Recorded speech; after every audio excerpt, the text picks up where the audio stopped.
Good morning, Belen. I'm Mark Novus. And I'm Stephen Kayas, and welcome to this edition of WBLN for today, March 2nd, 2016. All around the world, March 2nd marks the date for the R-Word Awareness Day. The R-word is the word retard. The campaign asks people to pledge to stop saying the R-word as the starting point towards creating more accepting attitudes and communities for all people. OYA, Key Club, and Project Unified held an assembly. Robert Lopez has more. Every March 2nd is what is known as R-Word Awareness Day. This day is one that is observed all over the country with many different schools like our own. OYA, in collaboration with Key Club and Project Unify, were in the Koskulela dining hall stressing the importance of not using the R-word and many opportunities for students to get involved in Special Olympics. Student body president Daniel Dagger spoke about his own personal experience with his brother, who was also present. Ricky Dagger gave some words on how hurtful the word can be. I am 26 years old and I have Asperger's syndrome. I also have hearing impaired and have ADD.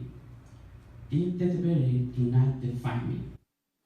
Throughout the event, it could not be stressed more on how much the R-word affects these people. At this event, hundreds of Special Olympics athletes were competing, showing off not only athletic talent, but their intellectual talent. It is disrespectful and extremely disrespectful, and it actually hurts their feelings immensely when some of us decide to say the R-word. It's unfair. We shouldn't use the R-word to refer to them because it actually hurts their feelings greatly. Special Olympics athletes are of the highest character, and they are some of the nicest people you will ever meet, and some of the most impressive people.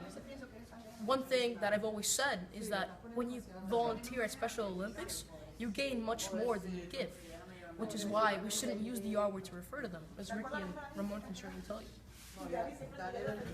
There was also a representative from the Special Olympics Project Unified, which is a sports-based strategy to educating these special needs students. Why is it important for teenagers to join Project Unified? It's important for teenagers to join Project Unified to first of all learn about people with intellectual disabilities and to begin to realize that just because someone has an intellectual disability doesn't mean that they're different from them. You know, they have the same interests, the same goals and future hopes. So I think it's important for students to get involved so that they can realize that anyone who's different should still be respected and deserves the same amount of opportunities as they do. And with Project Unify, we're really developing future leaders and we're making changes in our communities and we're developing friendships. From WBLN, I'm Robert Lopez. Thank you, Robert. Well, it's finally here. It's opening night for the Little Shop of Horrors show, a comedy horror rock musical by composer Alan Menken and writer Howard Ashman, directed by our very own Mr. Padura, and stars Delaney Ager, Tiffany Zhu, Katrina Moreira, Oscar Berlanga, Trish Elliott, Gustavo Gonzalez, Javier Medeiros, Christian Perez, Michael Fresco, Adel Abad, Brandon Morin, Beltran Ulloa, and Dustin Dupree. The musical is about a helpless florist shop worker who raises a plant that feeds on human blood. The musical is based on a low-budget 1960 black comedy directed by Roger Corman. All right, well, everybody who's been part of the show has put a lot of work into it. Like, we've spent a lot of our days coming here and building parts of the set and putting things up. And going into the show, I think everyone's really excited. It's a whole different experience when you've put like your own blood and sweat into everything you're doing with the costumes, it's the lighting, with the microphones, the set itself. And then going into the show, we expect our first night to be just as fantastic as every day is, with a few rough spots that we can crinkle out like it's nothing. So we're excited. Performances are this Thursday, Friday, and Saturday at 7:30 p.m., this Sunday, March 6th at 3 p.m., and next weekend, March 11th and 12th at 7:30 p.m., and Sunday is the final performance, will be March 13th at 3. Republican presidential candidate Ben Carson announced Wednesday that he sees no political path forward after Super Tuesday losses and will not attend the upcoming Fox News debate. Carson did not officially suspend his campaign, saying he'll discuss the future of his movement during a speech Friday at Conservative Political Action Conference, but he made clear he's stepping to the side as the 4 other Republican candidates continue to wage a battle for the GOP nomination. Carson enjoyed a surge in the polls last year, at one point becoming the competitive with Donald Trump. But his numbers later plunged, and he has not won a single contest and was in last place in the delegate count after Super Tuesday. The Office of the Director of National Intelligence released what appears to be Osama bin Laden's will and personal letters he wrote. They were recovered during the May 2011 raid on bin Laden's compound in Pakistan, where he was killed. In the documents, bin Laden claimed to have $29 million in Sudan. The whereabouts of that money is still at large. In a letter from 2008, bin Laden wrote, "If I am to be killed, pray for me a lot and give continuous charities." His letters include warnings and advice to al-Qaeda's affiliates. The intelligence community expects to release more documents later this year after they've been declassified.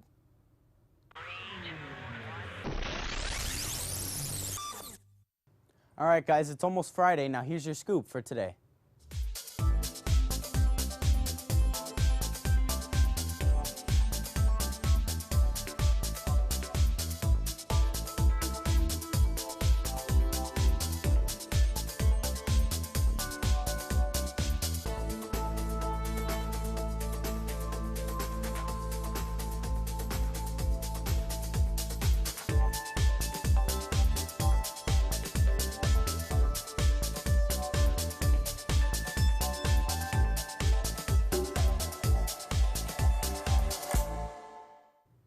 Now stay tuned as we bring you weather and sports right after these messages.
Hey guys, again the weather's going to be really nice today. It'll be a little cool, but like the past 3 days, there should be no rain.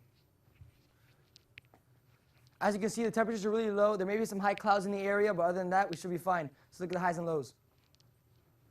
There should be a high of 80 and a low of 66 with 65% humidity. Winds coming from the south-southeast at 10 miles per hour. It should be partly cloudy, and like I said, there should be no rain. So look at the weekend. The temperatures are going to range from the mid-80s to the upper 70s, with the lows being in the mid-60s, with 10% chance of rain on Friday. And on Saturday and Sunday, I'm going to leave the 50% chance up, but it looks like it's going to be no rain. That's all for weather. Now on to sports.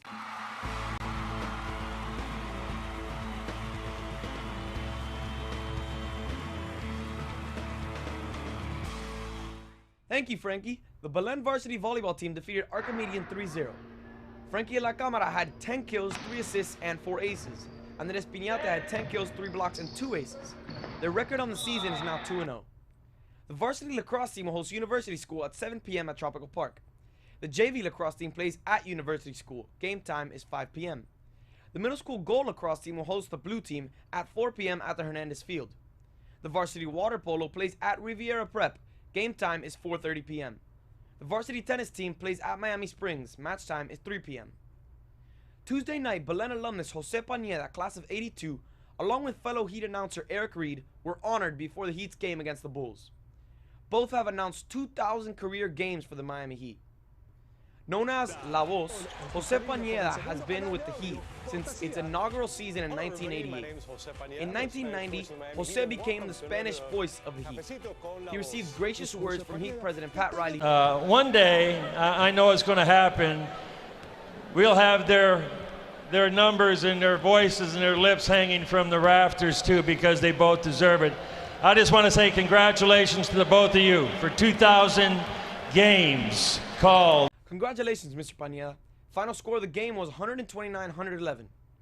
This is the Heat's 15th double-digit victory of the season as they handle the Bulls for back-to-back wins. That's all for sports. Now back to you. Thank you, Alejandro. Because Lent is the time to prepare for the passion, death, and resurrection of our Lord, we want to invite everyone to participate in the traditional Lenten practice of accompanying our Lord on his way to Calvary. Every Friday during Lent, we will be reflecting on the Stations of the Cross in the Garrido Plaza, or the central patio. This will happen during homeroom. Please come out and witness your faith by participating in this Lenten activity. Everyone is invited. Be sure to follow us on YouTube, Twitter, and Facebook for all the latest news and pictures. I'm Mark Novus. And I'm Stephen Kayes. And from everyone here at WBLN, have a wonderful day, thanks for watching, and stay golden, Wolverines.